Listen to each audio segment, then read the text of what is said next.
Hello everyone.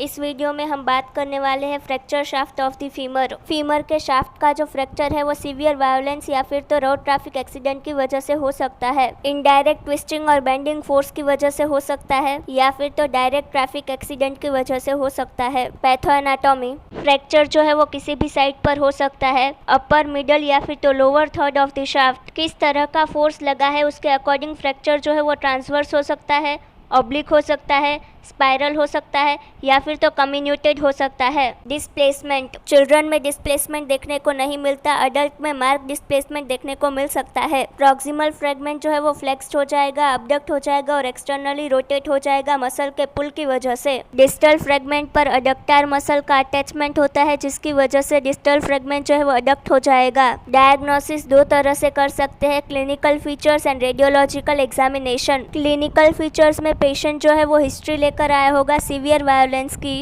And patient को Thai पर pen, swelling, deformity और एबनॉर्मल मोबिलिटी देखने को मिलेगी। इसका डायग्नोसिस इतना डिफिकल्ट नहीं होगा। रेडियोलॉजिकल एग्जामिनेशन में हम एक्सरे करवाएंगे होल फीमर का, इसके साथ साथ हम पेल्विस का भी एक्सरे करवाएंगे। ये कॉमन है कि अगर फीमर का फ्रैक्चर हुआ है तो साथ ही साथ पेल्विस में भी इंजरी हो सकती है। ट्रीटमेंट, कंजर्वेटिव मेथड, इसमें हम पेशेंट को ट्रैक्शन देंगे, इसके लिए हम थॉमस स्प्लिंट का यूज करेंगे। चिल्ड्रन के लिए स्किन ट्रैक्शन सफिशिएंट होगा, बट अडल्ट में स्केलेटल ट्रैक्शन की रिक्वायरमेंट होगी। हिप स्पाइका, ये प्लास्टर कास्ट है जो कि ट्रंक एंड लिम्ब से इनकॉर्पोरेट होता है। इसमें सिंगल स्पाइका भी होता है जो कि सिर्फ फ्रैक्चर लिम्ब को इन्वॉल्व करेगा, या फिर 1.5 भी हो सकता है जैसे कि इस डायग्राम में दिख रहा है। ये इमोबिलाइजेशन के लिए यूजफुल होता है एंड ये चिल्ड्रन के लिए भी सेफ होता है। फ्रैक्चर जो है वो स्टिकी हो जाए उसके बाद हम यंग अडल्ट में भी ये यूज कर सकते हैं। ऑपरेटिव मेथड में हम इंट्रामेड्युलरी नेलिंग का यूज करेंगे या फिर तो प्लेटिंग का यूज कर सकते हैं।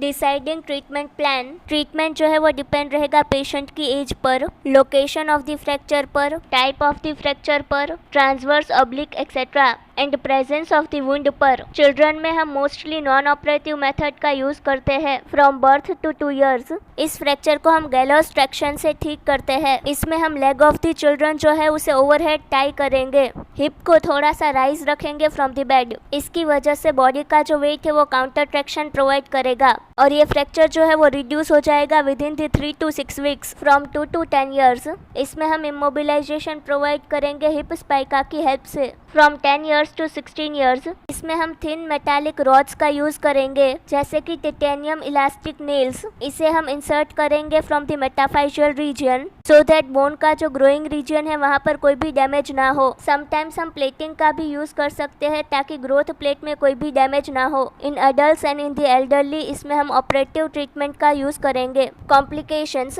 इन that early complication and late complication. Early complication में हाइपोवॉल्यूमिक शॉक लग सकता है, अगर 1000 to 1500 ml का ब्लड लॉस हुआ है तो। फैट एम्बोलिज्म 24 to 48 आवर्स के बाद देखने को मिलता है। इसमें हमें पेशेंट को प्रॉपर स्प्लिंटेज प्रोवाइड किए बगैर मूव नहीं करना चाहिए। Injury to the femoral artery, अगर डिस्प्लेस्ड फ्रैक्चर हुआ है तो sharp edge of the bone जो है उसकी वजह से फीमोरल आर्टरी डैमेज हो सकती है। Injury to the sciatic nerve. Infection, अगर ओपन फ्रैक्चर हुआ है तो इन्फेक्शन होने के चांसेस रहेंगे और इसकी वजह से ऑस्टियोमाइलाइटिस होगा। Late complication, in that delayed union, non union, malunion and knee stiffness